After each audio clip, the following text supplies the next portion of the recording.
Exam vision viewers அனைவருக்கும் வணக்கம். இன்றைக்கு அறிவியல் தலைப்புல கேள்விகள் பார்க்கலாம். முதல் கேள்வி, மினா மிட்டா நோய் முதலில் எங்கு கண்டறியப்பட்டது? சரிங்களா?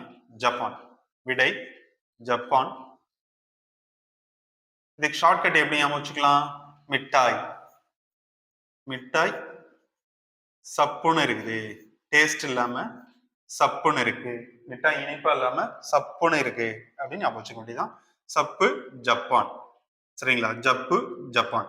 அடுத்து, மினா மிட்டா நோய் என்ன பாதிப்பை ஏற்படுத்தும் அப்படின்னா, மினா மிட்டாய் மிட்டாய் சாப்பிட்டோன்னே சப்புன்னு இருக்கு, அப்ப மனசே சரியில்லை, அப்ப மனநிலை மனநிலை பாதிப்பு. சரிங்களா? மிட்டாய் சாப்பிட்டதுனால மனசு சரியில்லை, மிட்டாய் சரியில்லை, மனசும் சரியில்லை. சரிங்களா? ஓகேங்களா? இதுதான் ஷார்ட்கட். ஓகே, நம்ம சேனலை தொடர்ந்து பார்க்க லைக் அண்ட் சப்ஸ்கிரைப் பண்ணி மறக்காம பெல் பட்டனை பிரஸ் பண்ணி சப்போர்ட் பண்ணுங்க. தேங்க்யூ.